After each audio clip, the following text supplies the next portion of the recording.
नमस्कार दोस्तों, कैसे हैं आप सब। एक बार फिर से आपका स्वागत है नई वीडियो में।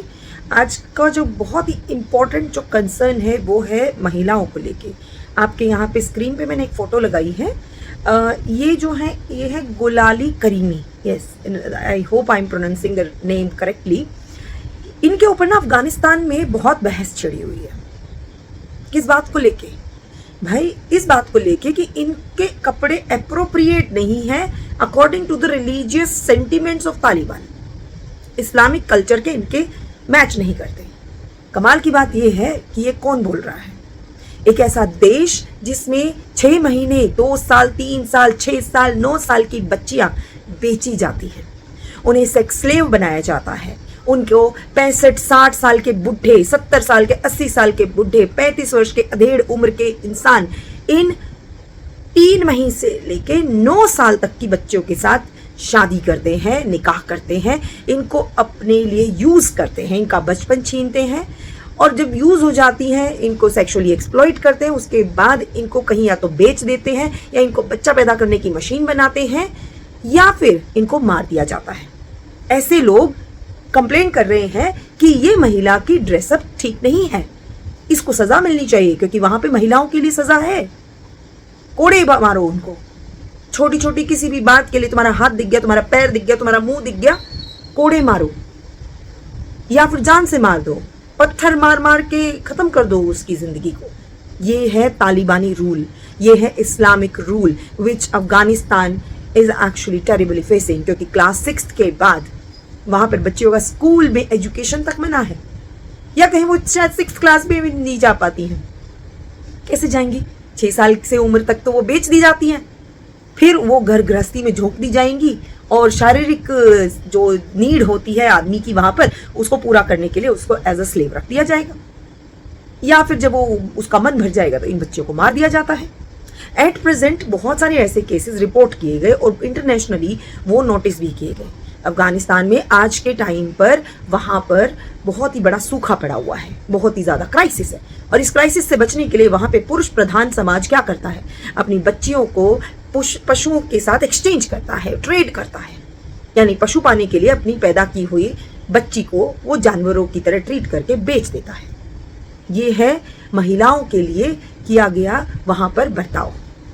ऐसे में इनके लिए ज्यादा जरूरी महिला की जिंदगी, सम्मान नहीं बल्कि किसी के कपड़े मैटर करते हैं। विवाद में यह है कि इस महिला ने ऐसे कपड़े क्यों पहने, ये तो उनके धार्मिक जो उनकी मान्यताएं हैं उनके खिलाफ है। अगर आप ये सोचते हैं कि अफगानिस्तान का हाल हमेशा से ऐसा है तो ऐसा नहीं है।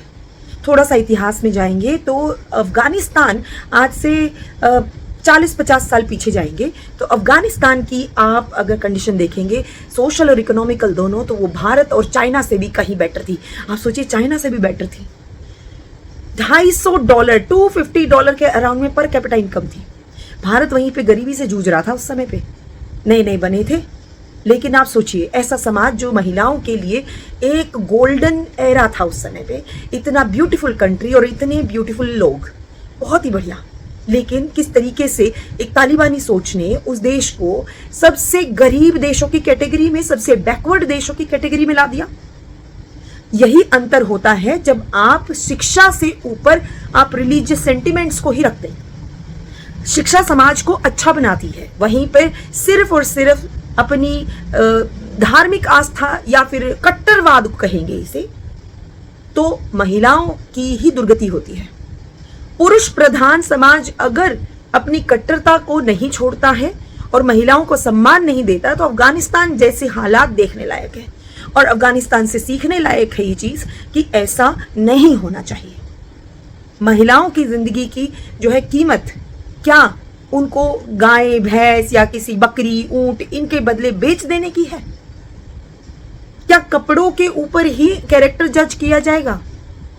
और जो लड़कियां अफगानिस्तान में स्कूल जाती भी हैं तो आपको क्या लगता है वो कंप्यूटर साइंस पढ़ती हैं, मैथ्स पढ़ती हैं? नहीं, वो पढ़ती हैं सिर्फ जो वहां के मौलाना या जो भी उनके टीचर धार्मिक है वो सिर्फ उनको ये सिखाते हैं how to serve this men society. सिर्फ धार्मिक ही उनको ज्ञान मिलता है। और ये महिलाएं कहीं जा भी नहीं सकती, इनके पास कोई ऐसे साधन नहीं है जिससे ये अपना किसी भी तरीके से प्रोटेक्शन कर सके। और इसी कारण से कोई इनको सुनता भी नहीं है, क्योंकि सबको ये लगता है कि यहाँ पर हाथ कौन गंदे करेगा। इसीलिए वर्ल्ड कम्युनिटी में भी जहां पर भारत के अंदर कुछ होता है तो सब बिलबिला उठते हैं और सब उसको हाईलाइट करते हैं। अफगानिस्तान में जो महिलाओं के साथ हो रहा है उसको कोई हाईलाइट करने को तैयार नहीं। मरती हैं तो मरती रहने दो, खत्म होती है तो होने दो, डिसरिस्पेक्टफुल है तो रहने दो। क्यों? क्योंकि आपको उसमें शायद कोई इंटरेस्ट नहीं है, कोई कुछ फायदा नहीं हो रहा। ये डबल स्टैंडर्ड्स हमारी दुनिया की मीडिया का है, जिसको हम कहते हैं कि हमारे देश में, भारत में मीडिया को दबाया जाता है। तो मैं पूछती हूँ, अफगानिस्तान इंटरनेशनली कितनी बार अफगानिस्तान की महिलाओं को जो है उनके कंसर्न के लेके किसी भी मीडिया हाउस ने, दुनिया के किसी देश ने कब कौन सा जो है आवाज उठाई है? और जो आवाज उठती है उनको कोड़ों के आवाज में और दर्द में दबा दिया जाता है। तो ये था मेरा take on the women's safety and respect in Afghanistan, जहां पर किसी महिला को सिर्फ कपड़ों के लिए टारगेट कर रहे हैं, पर अपने वहां पर देख नहीं रहे हैं कि छोटी छोटी बच्चियों को तुम बेच रहे हो। This is a big concern. और इंटरनेशनल मीडिया या यूएन को इसके अंदर इंटरवीन करना चाहिए।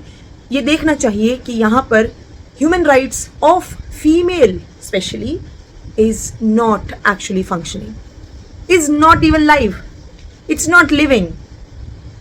महिलाओं को ऑब्जेक्ट की तरह वहां यूज किया जा रहा है और उसके लिए कोई आवाज नहीं कोई सुन रहा। तो this is something which you should understand and address. तो जब वर्ल्ड वुमेन्स डे आता है तो मैं स्पेशली कहूंगी कि आप दुनिया की बड़ी बड़ी organizations, they should go in these countries where the female का जो लाइफ है वो मिजरेबल है, उनके लिए आवाज उठाइए। तो रादर देन थिंकिंग कि कौन क्या पहनता है, सोचिए किस हालत में कैसे कोई रहता है। क्या उनको खाना मिलता है? खाना मिलता है तो क्या उनको जानवरों का खाना तो नहीं मिलता? ये भी सोचने लायक है। तो I hope you got the point what I am saying. और क्या प्रॉब्लम है, आप इसके बारे में क्या सोचते हैं कमेंट्स में बताइएगा। और आप बताइएगा कि किसके लिए, क्या वर्ल्ड नेशंस या फिर वर्ल्ड ऑर्गेनाइजेशंस जो हैं, क्या उनको इसके अंदर इंटरवीन नहीं करना चाहिए या करना चाहिए? आप क्या सोचते हैं महिला सेफ्टी के बारे में? आपको क्या लगता है कि क्या अफगानिस्तान के अंदर इससे भी बुरे हालात हो सकते हैं? क्या आज का रूल वहां का सही है? जो लोग भारत पे प्रश्न उठाते हैं, क्या उनको एक बार अफगानिस्तान में नहीं बोलना चाहिए?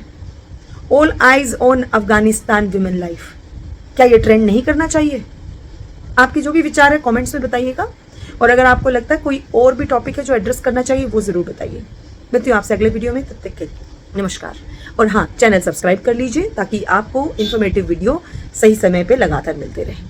अगर आपको वीडियो अच्छा लगे तो लाइक कर दीजिए और इसे सोशल मीडिया प्लेटफॉर्म पे या व्हाट्सएप में फैमिली फ्रेंड्स के साथ ज़रूर शेयर करिए, सो दैट हम अपने आप को ज़्यादा से ज़्यादा अपने विश्व से, अपनी दुनिया से, अपने देश से जोड़े रखें और जागरूक करें। मिलते हैं अगले वीडियो में। धन्यवाद। भारत माता की जय।